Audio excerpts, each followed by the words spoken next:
Hai guys, selamat datang ke YouTube channel Maawi TV. Aku sebenarnya baru balik daripada Rewang. Rewang ni kalau kat Johor pergi kenduri lah, tolong orang buat kerja-kerja kenduri kahwin. Okey, jadi kebetulan jumpa seorang kawan ni, kawan zaman kecil-kecil ni. Dia kerja di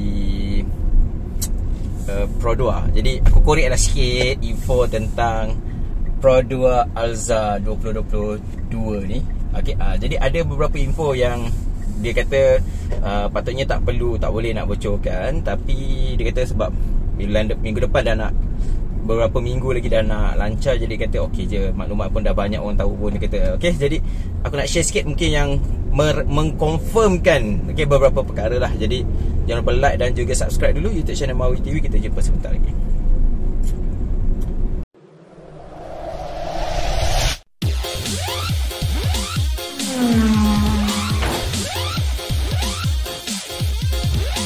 Okay guys, isu yang pertama yang aku tanya direct lah. Aku tahu dia pun agak serba salah nak cerita, tapi aku rasa tak ada lah isu besar pun.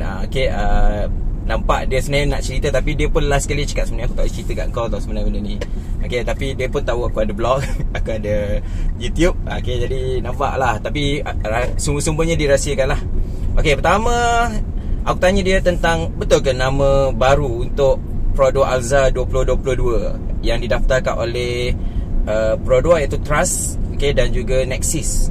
Jadi aku tanya dia dan dia jawab masih lagi mengekalkan nama Pro2 Alza untuk generasi kedua ni. Jadi menjawablah soalan sama ada masih lagi Pro2 Alza ataupun nama baru. Jadi jawapannya adalah menggunakan nama yang masih lagi sama.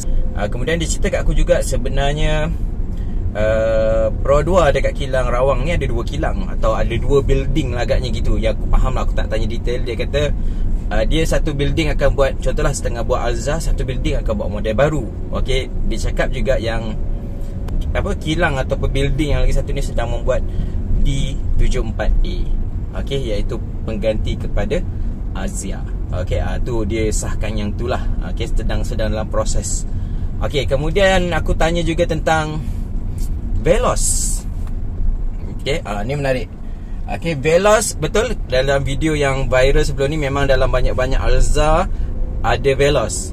Dia kata Veloz keluar dari kilang Pro2 di Rawang.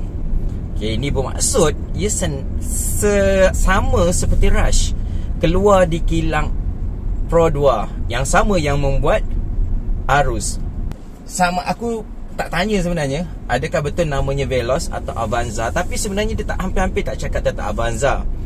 Sebab aku tanya dia juga, kalau di Indonesia Avanza dan Avanza dan Xenia keluar dari kilang yang sama. Veloz keluar kilang Toyota, Avanza Xenia keluar kilang Daihatsu. Dia kata, jadi aku nampak kat situ Veloz dan juga Alza keluar dari kilang yang sama. Jadi kebarangkalian yang keluar ni adalah Avanza tapi dibrandkan balik sebagai Veloz. Yang ni sebenarnya aku tak confirmkan dengan dia, dan aku pun tak naklah tanya terlalu deep sebab Veloz ni sebenarnya belum confirm pun keluar. Tapi aku sahkan kat sini Veloz akan masuk pasaran Malaysia. Veloz akan masuk pasaran Malaysia sebagai Toyota, tetapi dikeluarkan dari kilang Pro2 sama juga dengan Rush. Adakah ini strategi yang baik? Aku rasa logik, sebab DNGA ni sama je dengan apa yang dibuat oleh Pro2 iaitu Daihatsu. Tapi aku ada satu soalan yang agak besar. Adakah yang keluar tu sebenarnya Avanza ke Veloz?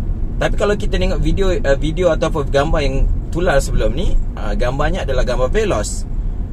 Tapi adakah Veloz dari segi rupa tetapi dari segi spek adalah Avanza? Yang tu aku susah nak jawab. Sebab pada mulanya semasa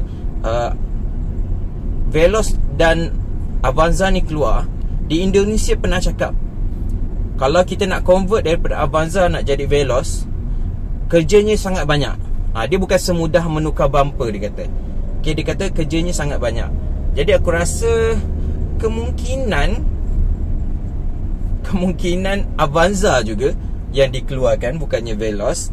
Sebab cuma mungkin rupa parahnya rupa Veloz tapi dinamakan sebagai Avanza. Itu pun aku susah nak menjawab, sebab aku tak beranilah nak tanya deep sangat sebenarnya. Aku boleh confirmkan versi Toyota juga akan keluar, dan aku yakin ianya adalah Veloz. Alright, okay, jadi itu je yang aku sempat korek daripada rakan tu. Jadi aku harap ianya memberi sedikit gambaran kepada korang, sama ada korang perlu tunggu Avanza ke, ataupun kau dah boleh bersedia dengan Veloz. Okay, jadi jangan lupa like dan subscribe dulu YouTube channel Mahudi. Kita jumpa dalam video seterusnya. Assalamualaikum, bye.